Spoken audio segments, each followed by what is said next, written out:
How are you? Very good. How are you? Moved the office outside, have you, mate? I see. I have. Yeah, yeah. I just want to show you the workers hard at work. Hi, say hi, Dev. She's painting the fence. She's painting a fence. I thought she was doing a barbecue for a minute or something. Oh, I wish. That's good. So you got her hard at work, mate. I like that. I like it. You got her hard at work. Absolutely. Yeah. You had a good week? Yeah, been a bit busy. Doing stuff when I actually list it. It's not a lot of stuff, but it's all those awkward bits getting done. Yeah, bit more book, bit more doing putting hinges on cupboard doors that are falling off, that sort of thing. You know, not through any fighting, you understand. Such an exciting life, This is it. Oh, and I bought a car as well, so there we go. Oh yeah. Although you did get ribbed for it. Some people were saying, I know. You've got a taxi. I think it's really nice, really posh. I've had 10 years of people saying I bought a taxi. Yeah, that's all right. But I don't care. I'm bigger. I'm stronger than that. I'm bigger than that. Hey, we've got someone quite exciting today because we did all the mounted dog handlers. We needed to go below water because they're quite elusive. People don't really know much about them. And the police divers and Devon, Cornwall got a cracking team. They've got an Instagram called DC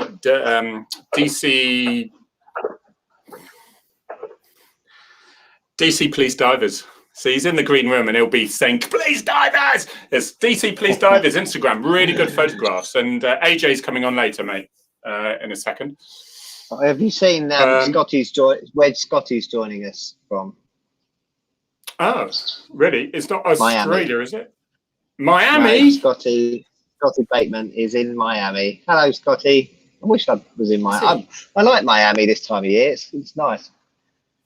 Temperature's not too hot. Yeah. You do. Got to know a couple of cops over there when I went in the LA conference, Smile conference, which is police emergency service social media. Finn knows the chief of Miami-Dade Police. It's about 27 degrees today. Looks cloudy. Is quite cloudy in the afternoon. Well, I'll have you know. Nice sunny morning. I'll have you know, Scotty Bateman, jumbo jet pilot, that it's a good 25 degrees here. I'll have you know. Isn't it? Oh yeah, easy. Look, I've got shirt sleeves on. There's hardly a cloud in the sky. It's beautiful. Yeah, absolutely beautiful. But okay, I think. Can I talk about my week quick? Go on, mate. You've had a bloody good week. You have had a good week. They don't get much better. Although we're not there yet. It's a little birdie on the wall up there. We said Finn's Law Part 2 was going to go to the wire, and oh my God, is it going to go to the wire? So Parliament ends on the 29th, which is, what's that? Hang on, next Thursday. 29th ends, that's it. Yes, the end of the session, and then a week after the Queen reopens it. So on the 29th, that's it, job done, it's finished, it's over. We can't complete Finn's Law Part 2.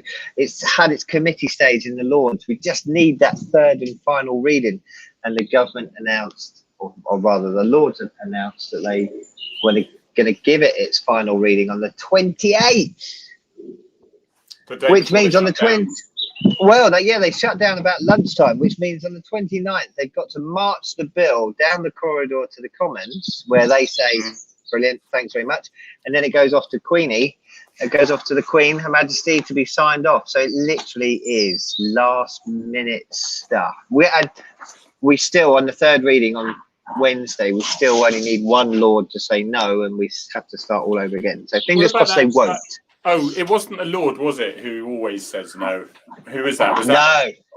That was in the past as a matter of, good. Okay, because we do have a sniper available beforehand. Yeah, he's still there. He's still there doing it. But no, fingers crossed, we should be safe. Wednesday and Thursday are the days to look out.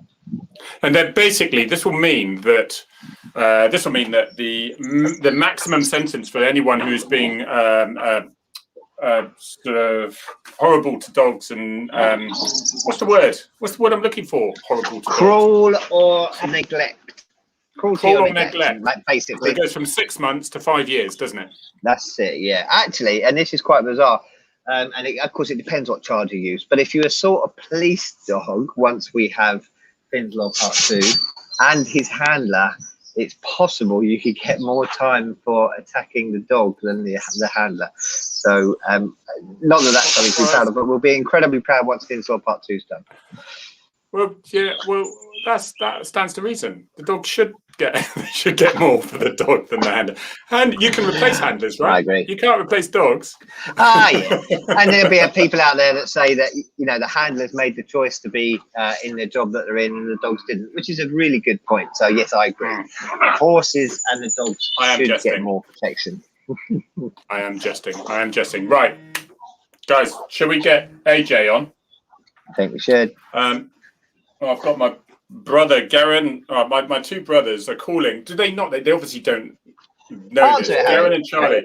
Right. Well, Garen is in Norway and Charlie lives in France. So I've got quite a European family. And I'm going to have to shut them up. There you go. I'd have answered it and said there's 100 people listening. What you got to say? Oh, my God. No, because I know my brothers too well. And it would be no.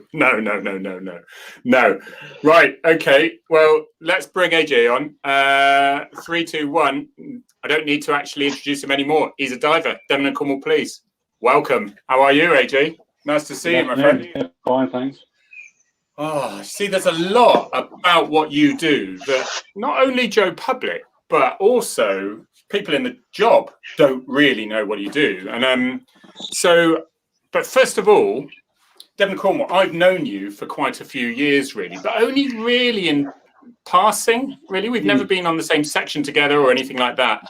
And we've sort of gone our different ways, didn't we? But you're always a thoroughly nice chap. I did say to Dave earlier that you are, for a diver, you have got the driest sense of humour, and you are. And so basically, how did it all start? Did you join the police thinking, I want to get in the diving section, or what? Not at all, actually. I actually, when I joined the police, I wanted to become traffic, but I did a standard course in '98, and I got D for doesn't drive. That was the end of that. This was quite a disciplined afternoon, as I recall, because I thought I was great, but it turns out I wasn't. Really? Oops. Yeah, I've got about 3 years in, so I get about 5 years. Went on to the tactical aid group, which is the force group now. And I had no idea the force had a diving team. They kept themselves very much themselves. They used to run a 2-week induction course when you went on to tag 10 days. And this was September 2000. And in walked this bloke who turned out to be the dive sergeant and put up some slides. You know, the first one was upside down, back to front. For those who remember, slide projectors. And there was just pictures of boats and diving. I thought, hey, that looks awesome. And it turns out we've got a diving team as well. Was on tag for about 10 months. And then you had to be a tactical aid group officer to apply for the diving team, which had become part of tactical aid. But they were, for many years, a standalone dive and marine section, but you know, as times and budgets got sort of more constrained, they became part of the tag. And I applied, did the selection as it was then, and then October, November of 2001, I went to Newcastle and did an 8-week police divers course, or basically a divers course, and that was that. And I like the coats they had. There's some really nice coats, and I remember thinking, I like one of those coats. They turned up to PSU one day, and I thought, and then I got on the team, and the then tag inspector stopped them from wearing the coats unless they're out on the boat. So it's a lot of effort for no coats. Was he finding the main attraction? Yeah. So was tag? So explain explain what happens in this force really with tag, and as tactical aid group with otherwise known as PSU, isn't it? Public Support Unit, and you're sort of dual rolled, aren't you? It is. I mean, the FSG it is now. It changed in 2012 from tactical aid group, but roughly the thing stays. So everybody on the force support group throughout the 7 sections in Devon and Cornwall, 3 in Dorset because we're part of the alliance with Dorset Police. Each section, some have some skills like surveillance and things like that. We're all just FSG, your licensed search officers, level 1 PSU, read that what you will, just basically do more PSU training days. And then there's extra skills. So when we're not doing diving or marine, we'll be doing stood down the Barbican on Lake Turnpike Border. Certainly, some of the major inquiries, house inquiries. I mean, anybody can knock on the door and say, "Have you seen anything bad?" But if you start to do elimination DNA, elimination fingerprints, that if you're going into a house where the parameters are every male from 16 up, and you walk into a house and there are 6 males within the household, all 16 plus, you might as well just get into their spare room, because you're going to be there for, if you're doing it. We haven't done it for a long time, but when you have an inquiry that has no suspect, you could be doing elimination fingerprints, elimination DNA, photographs. There's so much shoe elimination, that sort of thing. So there's a lot of, you need sections that have got time to go to an area and spend days on end. And they also will be used for, low-level protest. Tester removal is another skill in some sections, and where you have. So there's a lot of skills. Most of them not use, they're sort of more the high-end method of entry, advanced, so hydraulic equipment, cutting equipment, the rescue chainsaw. A few people have those skills. So there's quite a bit to do when you get onto these units.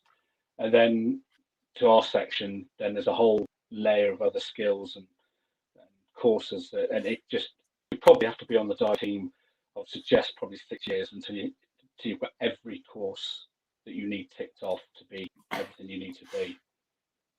Because I went to that. I'm just muting you now and then, Dave, because there's a fair bit of background noise with yours. All right, mate. But there's. Oh, I won't do that now. Because I went to the Newcastle thing, and it is quite frightening when you see this tank that is just a tower full of water. And what are the sort of things you do in there as far as training? That's once you sort of your first week is pretty much tied up with lectures and bits and pieces, but they get in the water pretty quickly. And the idea is you'll do some work to start with. They'll take you to a sea survival pool, which is 4 meters deep. There's no deep end, no shallow end. They get you to jump off a high board, because you have to be able to jump 5 meters into dark water. And when you stood on the side of a dockside and you're looking down, and it's 4.5 meters, that's a bit of as a standby diver, we're requiring you to sort of, if somebody's in trouble, then you're somewhere, like, put your mask on, jump straight in, follow the lifeline down, see what the problem is.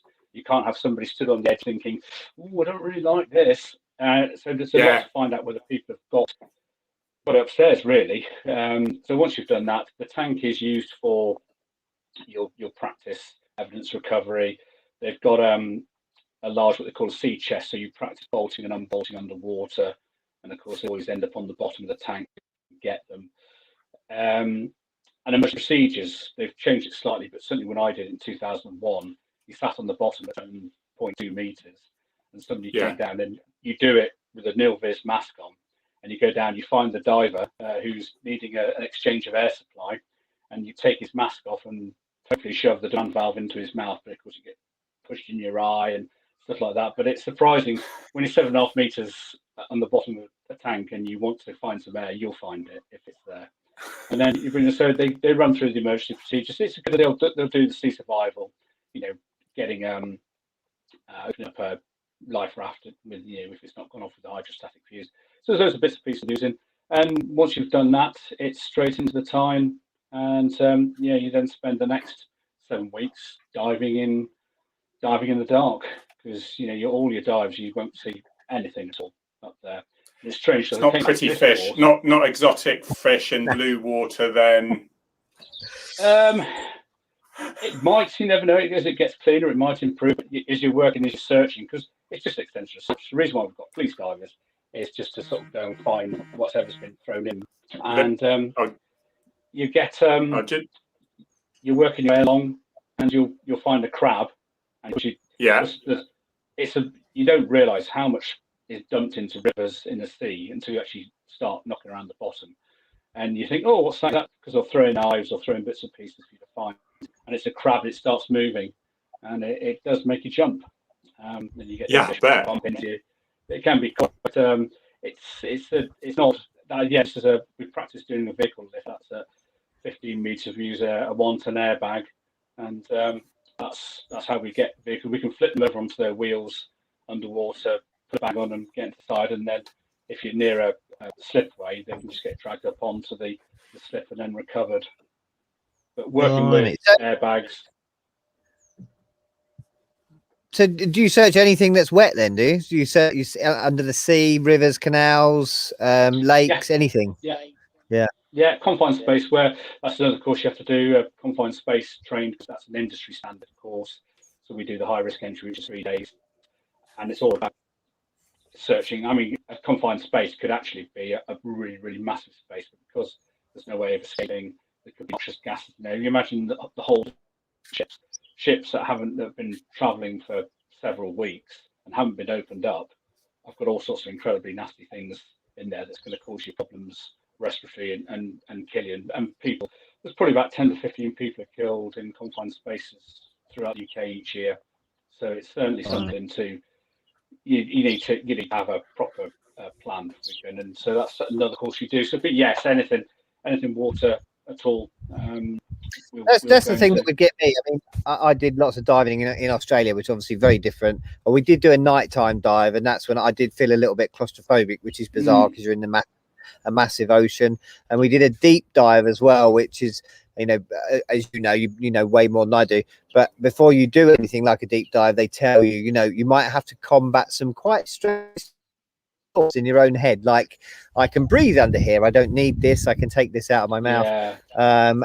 I did have a moment like that. I can't remember how deep it was, but there was a moment where I thought, I don't need this anymore, I can breathe down here. And of course you have to tell yourself you can't do that. There's all sorts of things that I'm sure you must have to do around you know, if something goes wrong, if your air is contaminated, or if you start to find yourself in a situation that might raise most of our blood pressures. You know, you can't, can you? No, I mean, you know, anybody says that, you know, they've been a police diver for X amount of years, they've never been frightened. It's probably, you know, either not right in the head or not telling the truth, because there's certainly a couple of times when I've been in zero fears, I've swum into something, I've no idea what I've swum into, but it's got me stuck. And, you know, you suddenly think, right, I'm 10 meters underwater, I've got to sort this out. And you think, right, once I get to the surface and get out, I'm leaving the team, I'm not doing it again. You get out, and then you get over it. But you're right, actually, there's a lot of it's really psychological. Part of the selection we do, we give them a confined space test, and we take them to the fire brigade smokehouse, and we put them through that with a mask that they can't see an out of, and we get them to follow a course and try and find things, and you get a good idea of whether they're suitable, and also all the way through. I would be useless. Whether you want to do it, and we say to people, you know, look, you've now done that. You know, is this a career for you? And we've had a couple of people that have wanted to tried it, and gone, thanks very much. I never ever want. I think this is it, because so it's sort of body recovery, it's sort of evidence recovery. And a lot of the time, it's just to say, look, there's a big, and you're used outside forces, aren't you? And you've been used out of force recently. We won't go into details as to where, what, but you are used out of forces on a mutual aid situation for big national jobs and things like that. You also do this sort of thing as well, because I've met you on royal visits. I think it was, and when, you know, under the main quays, it was where Her Majesty the Queen was decommissioning HMS Ocean was one time, and there's the diver's boat there, because when you think about it, you've got all that, you've got to just check under all the quays and just make sure there's nothing. It's literally, it is an extensive search, and you would search a venue if a VIP was coming, and they suddenly walk out to a pontoon, or they step on. We searched when the Queen was doing her Diamond Jubilee. She started off in Falmouth, and we searched the lifeboat inside and out. And you will, and you know, it's just making sure that photograph you had there was actually a whole search that we're doing. We'll get used by Border Force now, but when it's UK Customs and Excise, and we will go, and people will attach drug weapons in large containers and attach them to the side of ships, and so we'll go down and work our way along, and it's a weird experience being eerie, isn't it? It is odd, and when you see with the propeller, is probably 9 times longer than you are, and it's odd seeing these things. And even though, because you've got to go through quite a process. We did a tanker a couple of years back, and because I went up to the bridge to start, I was in my dry suit, so I went up to the bridge and I had to go down to the engine room. So they tag everything off so somebody doesn't wake up, and they've got to just test that bow thruster when you're having to be examining it. So you've got to make sure that everything's switched off, that could, intakes and outtakes. Then went to the bottom of this lift, big these things where they're lava vessel, and there's stuff still working in the ship, and you can hear these things close up, and you're literally, it's such an odd thing, thinking my head is just next to the hull of this vessel. Really you're expecting it to start rotating. Your mic went a bit funny then, because I tried to bring your microphone up just slightly because you're quite faint. So just yeah, sorry. It's all right. No, and the other thing that is fascinating is when you're underwater. Now, I know when I'm in my Mallorca holiday with a little snorkel and things, it was a whole new world to me when I realized I could clear my ears and I could go, I could pull myself down chains and I'd get vertigo even looking up. It was incredible. Yes. And then, although my brother-in-law at the time, he had just dislocated his arm, so he's very gentle on the surface. He's quite a big man, and I might have had a small release of gas, which then rose up, and he was like he was escaping a shark attack. He was. But my point is, when you think, bloody hell, there's a boat nearby, it's got jing, jing, jing, jing, jing, jing, jing, jing. It's really loud, and you come up and it's like 5 miles away. Yeah. You have sort of experienced that sort of thing? Yeah, you do. I mean, I think something like sound travels 7 times quicker through water than it does on land. And you'll do, if you're working in a dock and you're working, something's been thrown over or somebody's gone over you can't stop. You will be able to prevent boat traffic from being a hazard to the actual diving operation, but you can't say to this big vessel going by 50 meters away, you can't. And when you're actually on the bottom, it's a really weird. It's an odd experience because everything's noisy anyway. There's your exhaust gases, so you're hearing all that. You're trying to listen to comms because we always dive with comms, so you can't. I'm going to ask. Yeah. So you're always in contact with the boat, are you? Yes. Yeah. And we dive with lifelines or umbilicals on surface demand. So you're always attached to the surface because you can get really, really disorientated, and you've got to just find your lifeline and think, right, I know that's going to the surface. So if I want to go to the surface, I'm going to follow my lifeline, or it will get tangled up. You'll find it'll get wrapped around mooring chains and bits and pieces like that. And you've got to, and again, that's the presence of mind of stopping yourself. And because you naturally just want to cut the rope and then swim to the surface, you can't. You've got to. What's in your line? Is that where your air is fed from, or is it just communications and a physical lifeline? If we're diving self-contained, which is probably if you look on there, Harry, with all your air's on your back. You've got a bailout cylinder as well, so if you have a problem, you can switch, and you do carry a reserve. And you will be attached to either what they call a floating blob, which is just a big orange marker on so we know where the diver is. And you can do what they call pulls and bells. And if you're watching the diver, if you're supervising, and you suddenly watch it moving a lot, you've got a problem. Your comms may have failed. And we also do surface to man diving, which is, if you look on the thing there, Harry, you see a box with some cylinders next to it, and that's we're feeding air to the diver. And the good thing about that is, of course, if you do have a problem, if you are trapped, you've got time to actually sort yourself out. You're not looking at your gauge thinking, oh, I've got 100 bar left, I need to get this done. And also, if one of the junior divers annoys me and it's cold, I can keep him in for longer. It's a great tool. I like the banter. I like the banter. There's a theme here. I mean, I'm a straight guy, but there's a bunch of attractive people on your section. I've noticed this. I'm happy enough with my sexuality. I feel I can say this. He was.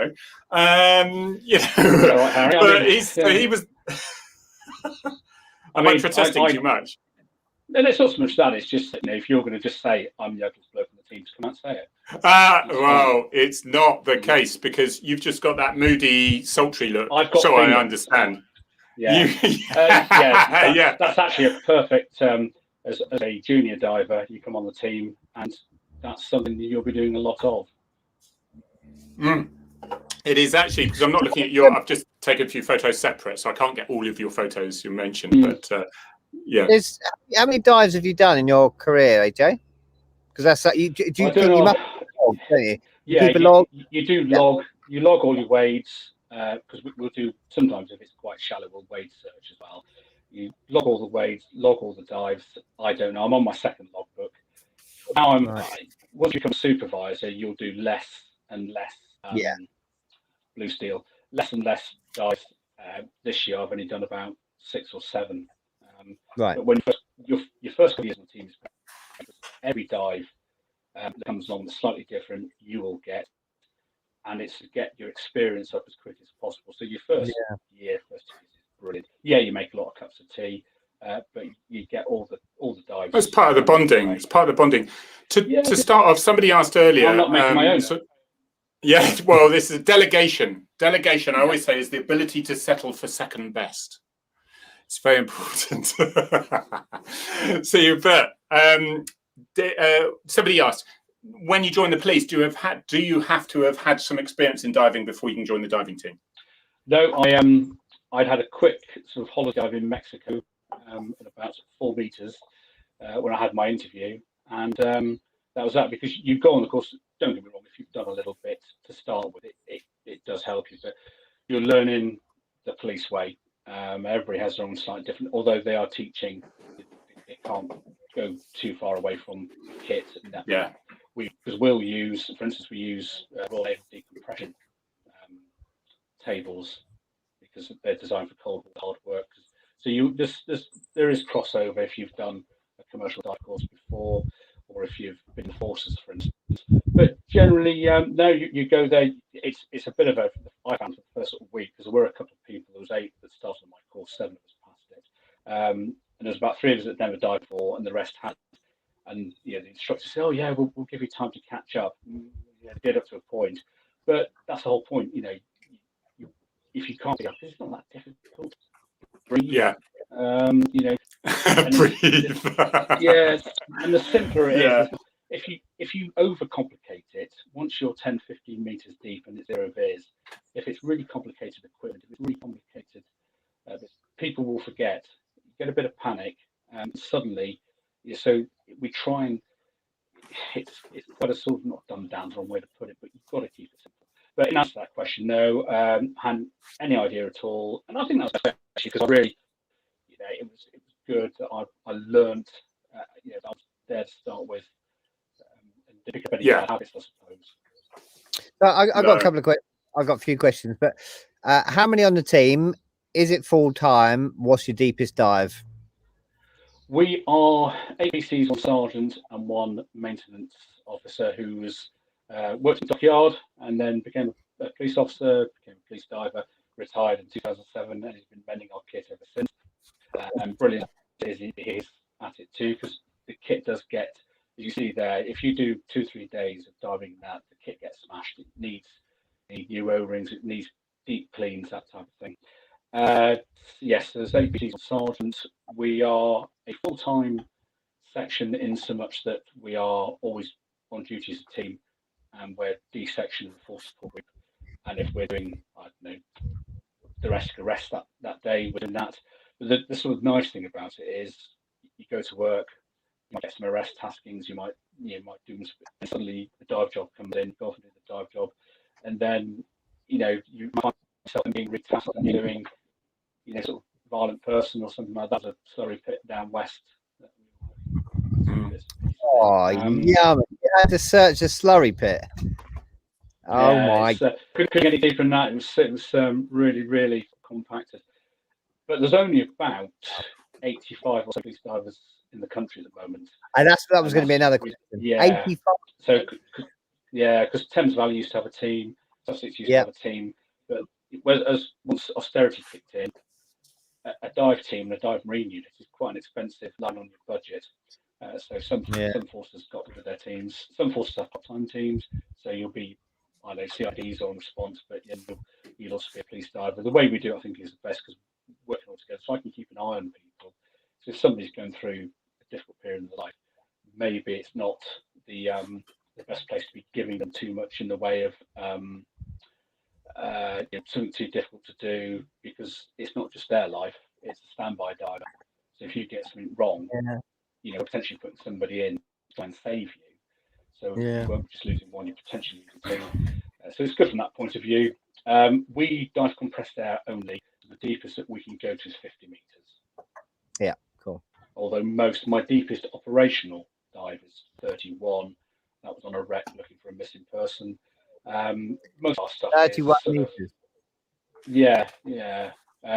That's really I mean, that's because the only thing I can relate this to, right, is when you're single crewed at night and you've got to go to a place where they've not been seen for a while, and so you have to smash a window and you have to crawl across the room in darkness with your little torch and then turn the light on to see what you've walked through. And what I always said to myself, why do I just open the door like? Do I think there's going to be a mad Axeman coming out? No, the bathroom's always the worst. But when you're diving and you're going through that green slurry type stuff, that sludge, and you are expecting potentially to look into the car and see a body of any age, that must be to prepare yourself for that must be quite awesome, basically. Horrible. I suppose it's an odd experience. The thing is, you'll be diving and you'll find something, and it'll just be you'll find lumps of wood, bikes, shopping trolleys. By the time you've found, say it is a missing person, by the time you've found that missing person, you've already bumped into 25 other person-shaped things. So you've already gone through that experience, and also because there's you can get because we can use multiple dives, so we stay on a dive site for you can actually on the site for 12 hours or more, then come back the following day. Some of our searches have taken 5, 6, 7 days. We found something. And you're just putting each diver in, so you go in for say 45, 50 minutes, depending on the depth and conditions. They're out, but the next diver acts as a standby diver, and you're the next one in, and you're always hoping that the guy that's in has found the person, so you're going to assist and help them, because we'll do scene preservation, and you are trying, because it is somebody's loved one, and you are trying to treat those remains with as much dignity as you can, and it's difficult. That's a question I want to ask about scene preservation, because as we know, Socko, and quite rightly, Socko, if you find something, obviously my dog's and stuff, but when they find stuff, Socko then take over and say, right, no, don't touch it, don't move it, don't do anything. Is that the same underwater? Do they want you to stop for, are there procedures? Because although that person might be or item might be 5 meters under, it's still a scene, isn't it, down there? So how do you get around that? What do you do? If we have visibility, we've got a couple of GoPros, so if we've got visibility, and the good thing with the GoPro is it actually picks up more than you. When you re-watch footage, you think, why didn't I see that? Why didn't I see that? Because these cameras are so good.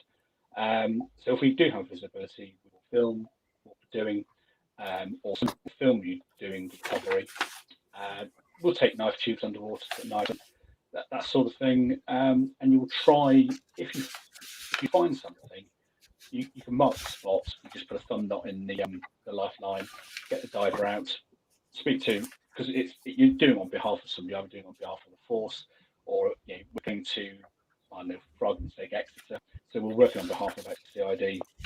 It's just a case of, right, actions on the fire, what you want us to do, we'll give them what we can do, and then it's pick your choices really as what you like to do. We try and if it's a person, we'll put them in a body bag before they come to the surface, because even though you can put mine tape or police tape around, there are people, and and it's very difficult. Some of the places we dive are incredibly public, so all we want, and you'll draw attention to yourself as well, won't you? Can't help it, can you really? So we will just, all you will see is a bag.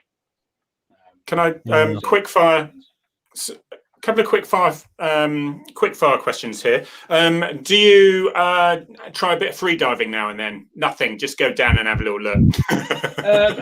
That's a bit of leisure. We will. Well, we'll use surface swimmers sometimes, so they'll be holding onto your line, and they'll just be in fins and a half mask, and they'll be there to sort of direct if there's little obstructions that your umbilical can get into. We'll try and manage that. If it's really good visibility at the moment, because we've not had much in the way of poor weather, you've got 5-6 meters of visibility, so you can actually just swim over the top if you're looking for something quite big. It's all ducked down. You just always have that safety in the back, because you're still at work. It's the Diving at Work Act 1997, police ACOPS, all the other bits and pieces. So it's incredibly rigid, because if it goes wrong, somebody's been killed, and secondly, you're probably going to go to a Crown Court. You can't get too comfortable, can you? No. Hazel says, do you get many women applying for it? And if not, any particular reason? Have we come to it? It's a bit like the armed response side of things. You're desperately trying to attract more, but there is. I mean, there's sadly so few divers in the country anyway. But no, there hasn't been any women on our team as yet. There will be. Sussex, before they were disbanded, had 2 female officers. So it's one thing Gemma and I female sergeant. Right. When Gemma and I went to Australia, we did about 40 dives where they all had paddy and all that, deep dive, night dive, that sort of thing. And we did a wreck dive. And the guy there, I mean, he had a ridiculous amount of dives in his logbook. The instructor, he said women tend to do better with their breathing than men do. And certainly Gemma got a lot more out of her tank than her oxygen tanks, and her air tanks rather than I did. I'm definitely, to excuse upon, a heavy breather. Because I'm a relatively big lad. It's a person, actually. You've got the problem with, not the problem, but with our section, you've got to want to be doing public order PSU. You've got to want to be able to do land search. You've got to want to do diving. There's a lot of things, and actually, people come along, male and female, say, "Oh, I quite like that. I quite like that. I don't really want to do that." Sadly, and recruiting actually can be quite difficult, because to actually get someone who is happy, and of course there's quite disruption to your home life, because you get a phone call and say, we need you to go to somewhere out of force for 3 days. There's not a lot of notice.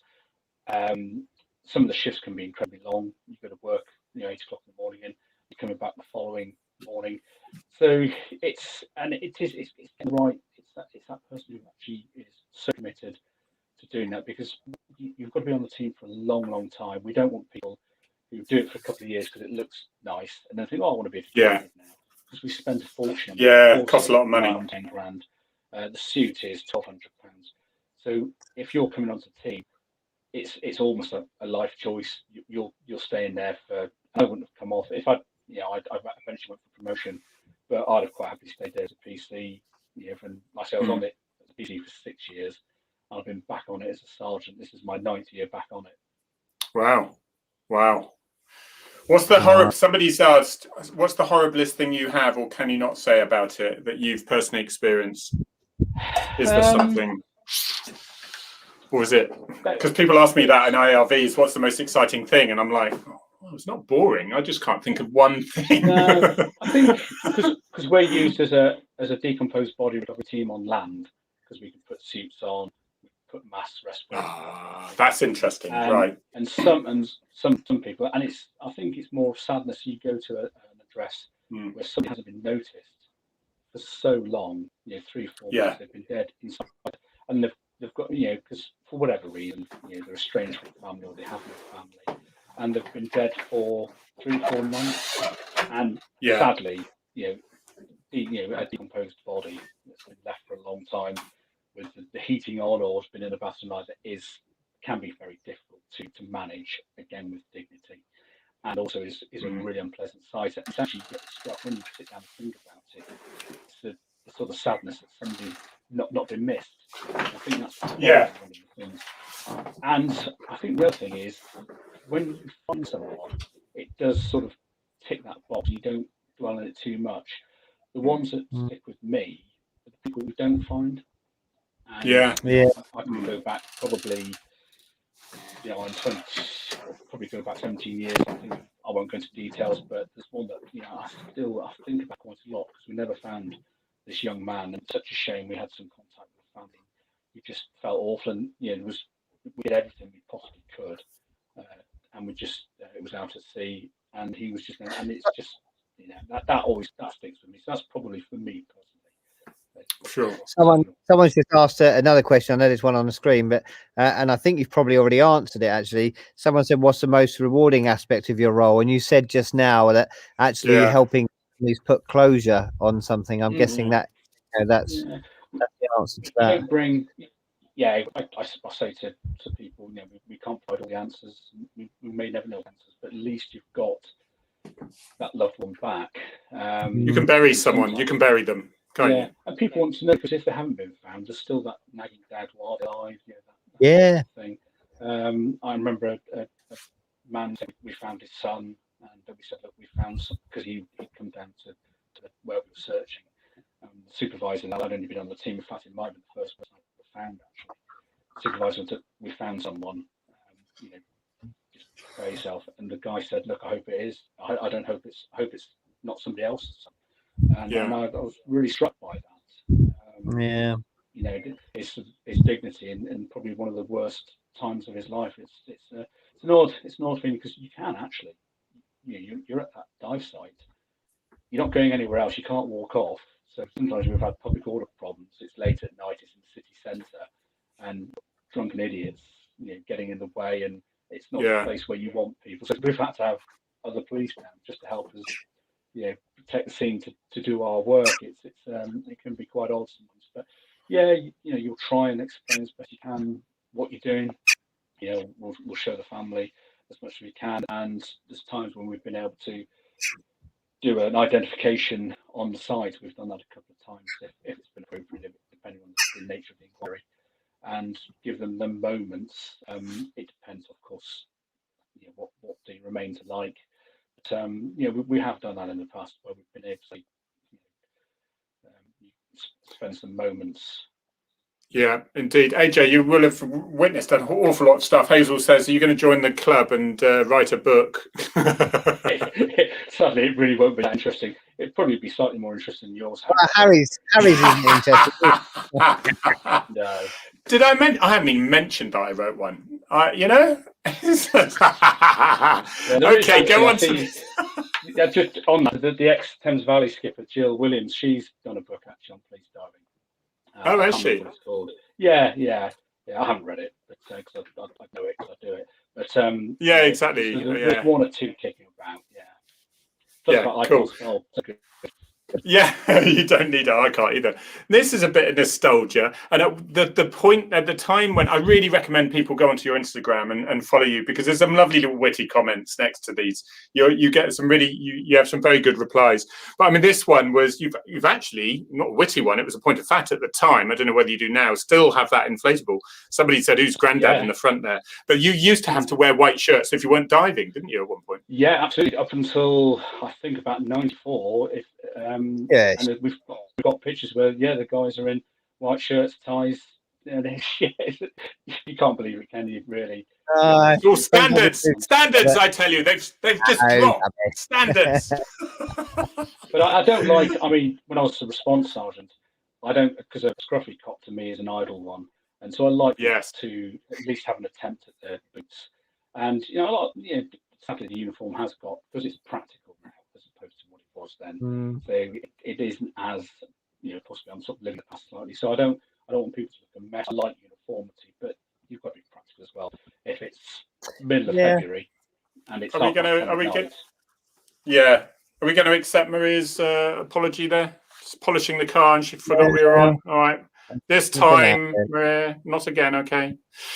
Yeah, I mean, and have standards changed, or is it just the kit got more reliable? Or I mean, it must be pretty reliable then, because divers survived, thank goodness. But it's expensive. I mean, you add the words commercial and water into any equipment you want to buy, and it's just noughts on the end. But what you do find is, unlike police equipment on land, police divers have a tendency to look after it because they know that they're going to rely on it. So it is. Yeah, very true.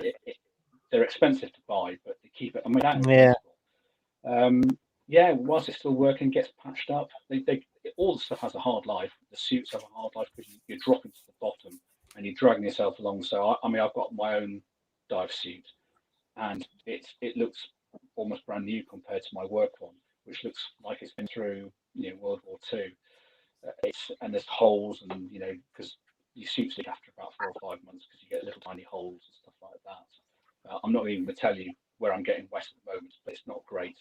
I dived on Wednesday and I thought, I think my P-fit needs replacing. So you just they get a hard life, but it's very good. The investment that the force has put into us now is really good compared to when I first joined the team. You were struggling to get bits and pieces of support that we receive now. It's very good. Do you find that is the work still there? Is the demand still there? Is it higher than ever? I mean, what's it like at the moment? We count different forces do different ways, but if we have an operational dive that goes on 4 or 5 days, then each day counts as an operational day. Sometimes it's just 1 day. I mean, probably go back about 4 years ago, we had 14 operational dive days. But the good thing is, when we're not doing that, yeah, doing the full year was 35 operational dive days, and I think the year before was 42. This year, I think we're up to about 15 days already, and that's not training; that's actually committed. Putting divers in there, put them in the water to look or do something. So it's strange. Weather has a factor because people go into water more because the water's still cold, but it's nice and sunny. People's experience, some people have never really swum in the sea, come on holiday, and suddenly go and dive in rivers and things like that, which are freezing cold, and they haven't got, they've not got that experience. It's difficult to tell. Sometimes we can sit 3 or 4 weeks without anything coming in, and then we have the occasions when we've had 2 dive jobs in the force on the same day. And I think it's I mean, there are a few police officers that listen to this, so I think it's key to get that message across that there's so many things that you can do. Funnily enough, my friend has just qualified as a victim recovery dog, and of course they can't look for weapons underwater, but they can help in the search for victims in water. They haven't done their boat side of it yet, but that's next on the list for them to do. I guess you work alongside those sort of teams quite a lot. They'll be working the riverbank if it's a long search. We'll take them out on the boats if needs be, or a small inflatable. So it's one of those things where we're a platform. When we do marine patrolling, we might take SB out to go and do visit some ships and stuff like that. We just glorify taxi drivers, really, but it's that sort of platform to take people to get bits and pieces done. Sometimes because it's quite shallow, you can search, but you still need, because that was a river, you still needed to be on a lifeline, because actually it was quite a cheap flow. No, that's benefit. You've got a surface swimmer there and the divers underneath. So actually, because we couldn't maintain them from the land, you put somebody in with a diver to maintain the lifeline. Yeah, because that's the thing, current, isn't it? And I know. Did you? So I mean, do you get? I mean, clearly with the currents, that must make it twice as difficult. Have you got one of those? There was a photo, I think, of one of those little torpedo things that can drag you along. Very good. If we've probably for sea mostly, because a lot of the rivers, even though if it's flowing really hard, it'll pull your mask on anyway. You start to feel your mask begin to come off, and that's not really great experience. So you've got to, if you turn your head certain ways, and also we were diving years ago for a missing person, and as I got to the centre of this river, even though I had 2 weight belts on, it just pushed you back. You can't fight the sea, you can't fight tides, but on certain occasions, and we'll hire them from a place in Plymouth. We'll take a couple up, and they've been good because going in one direction is brilliant. Then you turn around, and the problem is when you're fighting tide, you're chugging through your air a lot quicker. And that's the problem. Suddenly, your dive time is cut in half. Of course, we take spare cylinders out of the boat. We'll take a lot of kit with us, as much as we need: first aid, oxygen, heart starts, because you're very much an island site. Once you're there working, nobody else is going to come along and help you. We have in the past had Heart on standby with us to provide that advanced life support. So that's because we're all medics. Some of us are dive medical technicians, but if you're trying to get a diver out, it's sometimes much better to have, because ultimately they are the experts, aren't they? So sometimes it's great just to plonk the casualty down if you had to, and know that they're in the hands of people who haven't been exerting themselves for the past 25 minutes and are ready to go. So, on that note, I mean, we've got a friend who's a professional deep sea diver, and I mean their job is just insane. They're in these bells that sit really low in the ship, and then the bell goes down. They're there for 30 days, and then they're in the lung. It's not called a lung, is it? The decompression chamber for 30 days, and then they go home for 30 days. Insane. And the depths that they're diving at, although admittedly they have that adaptation period, it's just absolutely. But on that, I mean, you know, there must be accidents around the country, and it's not, you know, not a nice thing to think about. But have there been losses? Have we lost police officers? Yes. Do they suffer with the bend? I've known one or two that have picked up decompression illness. You go back long enough, a couple of divers died. I think it might have been. I think it might be Essex. Lost a couple of guys on a training exercise. It's you try and be as safe as you possibly can. You use the right experience, and that's the good thing about, because you're on the team for so long. You can't be a supervisor. The basic course is 8 weeks. The supervisor's course is 3 weeks. But you're not going to get a supervisor's course until you've been on the team 4 or 5 years. So you've actually got that experience, and it actually is well. It's saying, actually, we can't do this, or we can't do this today. We need this kit, we need that, and that's half of the battle sometimes, because you are pressured, and you do feel pressured to get in and to get the job done. You will. We've been very lucky. You get injuries on the dive site. You know, somebody will fall over something as much as anything. On boats, these are places where you can sort of do yourself a mischief if you're not careful. So we try not to recruit buffoons. Did you see that? I know it's Busman's holiday because you do it, but did you see that documentary Netflix of the deep sea diver that lost contact with his crew? It's amazing, really. Incredible. I think didn't they say the enemy? Is that the one who? Run off or something like that. I think it's. I don't remember what it's actually called, but I've seen the documentary, and I've seen that. Thankfully, he turned in the right direction, didn't he? Got onto the sort of stanchion. Otherwise, you could have just been walking along the bottom of the North Sea and never been seen again. The way they do the documentary, it's you think he's dead, and then all of a sudden he appears on screen, telling you about the incident. You're like, how the hell did he survive that? Was that something to do with the cold temperatures, which meant it sustained life when he was twitching as if he was he was dead. And they'd given up with him, hadn't they? And it was freezing temperatures down there. I saw this first one. And then he got to this sort of interim bell that's halfway down, don't they? Is that the one? I think it was, wasn't it? Fascinating, amazing. Yeah, it's incredible. And ultimately, your life is basically in a PO ring, because the small rubber thing that makes it in seal. If that fails, well, it's probably you have. Well, there is a standby diver come down and bring you other.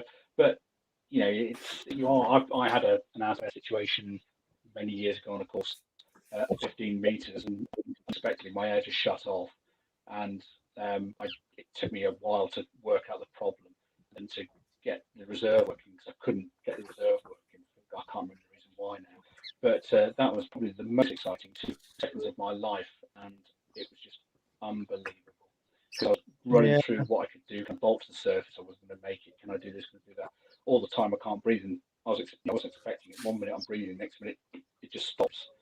And I just looked at my gauge, and it's 15.1 meters. And it was just, it's still one of those cold sweat moments, because I was 35, became that close to drowning on the course. So it will, it can. It's a dangerous business ultimately. Yeah, I mean, there's lots of people that have commented on here and just thanking you for the job you do, because it is dangerous. You've got that extra layer of danger that most of us land cops don't ever get to experience. So yeah, thank you for what you do. It's incredible. That's no problem at all. Indeed so. Yeah, it's something for me. Is just one of my worst things is claustrophobia. So the whole thing sounds really great, and then I go, no. And it's psychological, isn't it? It's telling your brain, right, don't panic. I know you're lost. You know you're trapped. You're caught on something. You're tangled up with something. You as a supervisor think, okay, I'm going to send someone else down, but are they going to get trapped by the same thing? Have I lost 2 divers? And then it's a question of, you were saying earlier as well about going into certain areas where actually it's not obvious way out. So you think, yeah, we can go in there, but you can't actually carry a body out or someone with a broken arm. Or that's the thing with it. If the diver will jump maybe 3 or 4 meters into the water, going into bits and pieces, and you've got a ladder to get them out. But if they have, we like to call them epileptics now, don't we, in the police, all this new terminology. They have a problem, or they do break their arm. How are you going to get that person out? Yes, they've got harnesses, but trying to drag a 15-stone diver with 4 or 5 stone of kit could be difficult. So you've got to really think of the worst case scenario planning all the time. And sometimes you think, oh, I've really over-engineered this because he's only going down 3 meters.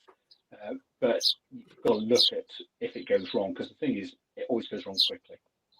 Yeah. Find 1 minute, and next minute, and that's always when the comms fail. When it's going wrong is when the comms will fail. You just get this half-garbled message, trapped. Or, are you trapped, or you found? And you don't really know. But a lot of the time, if you do have a problem, you keep quiet about it and sort your problem out. It's just easier.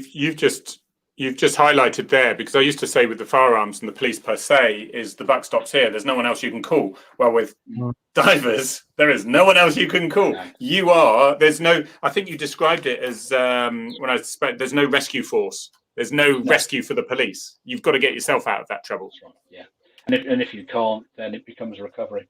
Sadly, by another police team. Yeah. And that's so you have to. It's because there is nobody. Nobody can. Loads of people turn up. Nobody can help you. Is there like a forum for like law enforcement divers around the world? Because obviously you've got big cases. You've got the one of the football team that got trapped in the cave, and that was a massive diving. Oh yeah, thing. Yeah.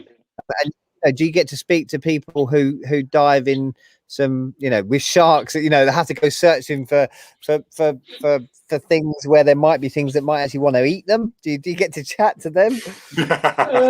Bacteria, plenty of bacteria. They want to eat them. We have sort of national meetings, diving marine, so you get together. Also, when you go back on your courses, you have to do refresher courses every 3 to 5 years. There'll be a couple of guys who have met, a couple from South Wales. So you've actually got quite a because and police diving, everybody knows everybody. You give them these jobs, and you do know people. And the stories, especially with the proliferation of mobile phones and various applications, you do get actually quite some good sort of experience. And somebody will have. There's nothing new under the sun. Somebody will have done it. Somebody will have had that experience. Whether to share it, of course, is a different matter, especially if you've got something wrong. But yeah, it's not so much abroad, but within the UK, certainly. Cool. It's fantastic. And do you, in your leisure time when you're abroad, is it just nice to actually do it, or do you want to just get well away from it and get drunk in a restaurant somewhere? It's quite hardly ever get drunk. It's quite nice to just. You can't completely relax, can you? Because you're underwater. But it's nice to sort of go somewhere with some visibility, and it is relaxing. Actually, sometimes we're lucky down here because you can literally be diving in a quarry which is full of junk. That one day, then be diving in the sea and have maybe 8-9 meters visibility. It's an odd thing. My first operational dive, there's actually some pictures on the Instagram, was when ram raiding was popular. I went to the quarry. I think it's a series of 3 photographs, Harry. I can't find it, I'm afraid, because I've had to take these off beforehand. Yeah, that's fine. And I jumped into this quarry, really good visibility, somewhere down in Cornwall, and it obviously been used as a tip. And in there was an Anderson shelter, among other things, for those who, a Ford Transit that looked like it'd come out Sweeney. It was that age. And blimey. You could only get access vehicle-wise if you were dumping a car at a particular spot. And my buoyancy was quite poor, so I jumped in and sunk to the bottom. It was about 8 meters deep.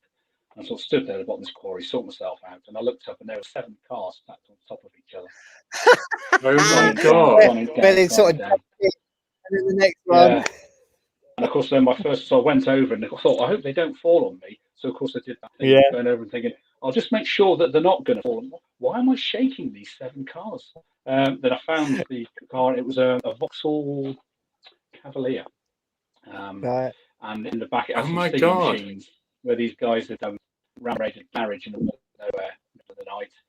And there was these sticky machines that they'd stolen from it. But it was just incredible. And like I say, there was Anderson shelter. I thought, somebody in the late 40s just thought, well, I don't need this garden anymore. I'll chuck it in the quarry over there. Unbelievable. Because I know the Ulster do that, don't they? Just drive their knackered old cars, because they don't have MOTs on the Ulster, and they just drive them off the end. It's deep enough. I've never seen any. We haven't done a lot of diving over there. Oh, really? I've not heard of that. I think Colin Taylor's book or whatever, it's basically the locals, whether it happens now, but if so, there'll be a pile of cars that get more modern as you go high. Yeah. But guys and girls, I think we are done. Berry Head as well. Oh yeah, Berry Head, yeah. I wonder if some of them are empty or not. AJ, it's been amazing. Thank you so much. Really recommend people join your Instagram. It's just really fascinating to get that side of things. And I mean, hopefully people in a job will think, we need some divers. It's exactly that. Right.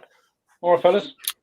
Cracking. Everyone, you can get this on, just stay just afterwards, AJ, just a second once this goes through, and I'll bring you back in. We'll just have a goodbye.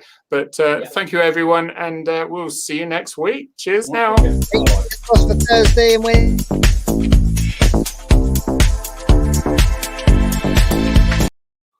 Hang on, Dave. What did you say? I said, you said something then.